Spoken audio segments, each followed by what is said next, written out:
निर्दलीय प्रत्याशी के रूप में इंजीनियर सुनील खींची, भाजपा के प्रत्याशी के रूप में सुभाष व्यास और कांग्रेस के प्रत्याशी के रूप में दिग्विजय सिंह खड़े हैं।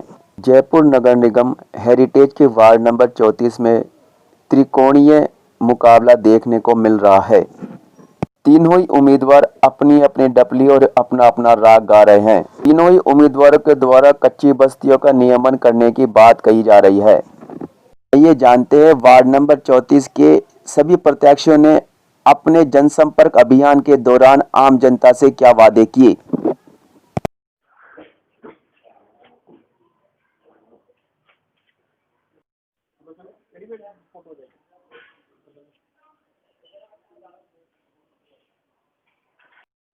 वार्ड नंबर 34 से आप निर्दलीय उम्मीदवार के रूप में खड़ी हो रही है। यहाँ की क्या समस्या है? आम जनता के पास जनसंपर्क कर रहे हैं, क्या मुद्दे लेकर जा रहे हैं? अभी यहाँ पे कच्ची बस्ती में काफ़ी लोग हैं जो यानी कि काफ़ी सालों से रह रहे हैं, लेकिन फिर भी उनके पट्टे नहीं बने हुए, जो कि मेरे संकल्प पत्र में साफ साफ लिखा हुआ है। जो काफ़ी वर्षों से रह रहे हैं कच्ची बस्तियों में, उनके पट्टे नहीं हैं और सड़कें नहीं है, सिविल लाइन में पानी की व्यवस्था नहीं है और कच्ची बस्तियों में जाके देखा है, वहाँ पे सही से रोड भी नहीं बनी हुई है। यही एक मुद्दा है बहुत बड़ा, जो कि अभी विकास नहीं हो रहा वहाँ पे। और ये हमारे संकल्प पत्र में लिखा हुआ है कि हम वहाँ पे पट्टे बनवाएंगे, सड़कें का निर्माण करवाएंगे और भी बहुत सारी चीज़ें हैं जो कि ज़रूरत है। जैसे कई पार्क है जो अभी भी विकसित नहीं है और वहाँ पे विकास की सख्त ज़रूरत है। जिस प्रकार से आपकी शिक्षा दी जा रही है, आप इंजीनियर हैं, आप राजनीति में आए हैं, क्या कारण रहा जो आप इंजीनियरिंग की नौकरी छोड़ के आप पॉलिटिक्स में आए?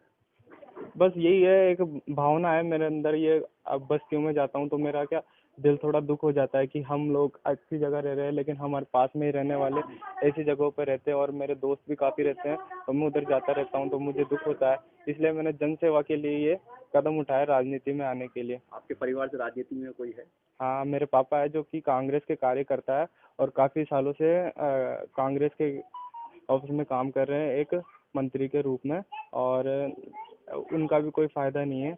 उन्होंने भी काफ़ी कोशिश की है, लेकिन जिधर आसपास रहते हैं मेरे पापा, वहाँ उन आसपास की जगहों पर काफ़ी विकास करवाया पापा ने, बिना किसी पार्टी के सिस्टम को पकड़ते हुए। आपका मानना है कि कांग्रेस पार्टी के द्वारा जो उनके कार्यकर्ता है उनकी अनदेखी की जाती है? हाँ, अभी पापा ने कांग्रेस की तरफ से सीट मांगी थी मेरे लिए, लेकिन मेरे लिए सीट नहीं मिली है, इसलिए मैं निर्दलीय खड़ा हुआ हूँ मेरी मर्जी से।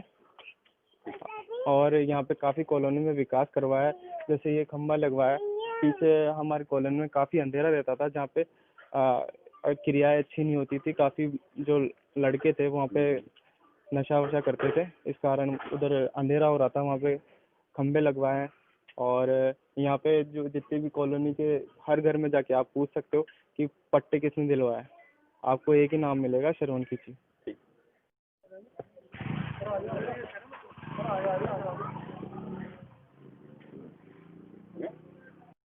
सुभाष व्यास। सुभाष जी, आपको भाजपा से टिकट दिया गया है, आम जनता के पास जाए, जनसंपर्क, क्या मुद्दे यहाँ पे बढ़? मुख्य रूप से यहाँ पर प्रेम कॉलोनी और बसी रामपुरा दो कच्ची बस्तियाँ हैं। इनके नियमन का काफ़ी समय से लंबित मामला है। 2008 में भाजपा सरकार के होते मोहनलाल जी गुप्ता के द्वारा हमारे यहाँ के प्रेम कॉलोनी के निवासियों को पट्टों के नाम से रसीद जमा करा के पैसे दिए गए थे। 2008 के बाद जैसी गवर्नमेंट बदली, इन्होंने कांग्रेस गवर्नमेंट ने कोई काम नहीं किया। ये सबसे प्राथमिकता दोनों कच्ची बस्तियों का नियमन करके सुव्यवस्थित तरीके से उनको बसाने का।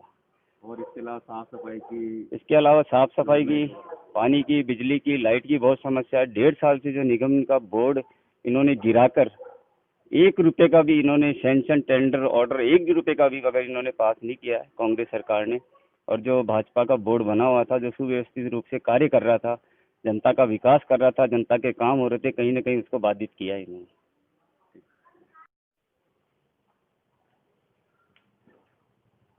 वैसे कांग्रेस पार्टी की ओर से आपको टिकट दिया गया है, क्या मुद्दे रहेंगे जनता के पास जा रहे हैं? मुद्दे यही है कि अब तो एक वार्ड के 4 टुकड़े हो गए और ऊपर वाले की मेहरबानी रही कि मैंने जो भी आया उसका काम करा।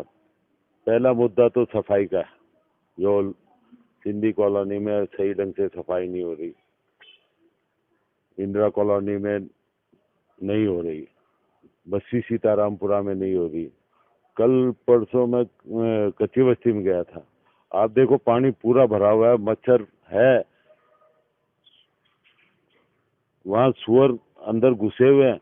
देखो आप, जनता बहुत ज्यादा परेशान है, बीमारी का कारण है। अरे कांग्रेस के एक कार्यकर्ता का बच्चा भी खड़ा हुआ है, एक बागी खड़ा हुआ है, तो कहीं आप उसको कितना नुकसान मानते हैं? ऐसा है, वो उनके फादर मेरे से मिले थे, मीटिंग भी करी थी, स्वागत भी करा है, बात हुई, मैंने कहा यार क्या है, तो वो उन्होंने कहा कि अपन देख लेंगे, है ना।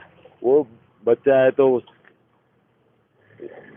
मेरे जो दोस्त हैं उनका बच्चा है तो मेरा बच्चा है, कोई दिक्कत नहीं, सबको हक है लड़ने का। आपका मानना है कि उनसे आपको खतरा नहीं है?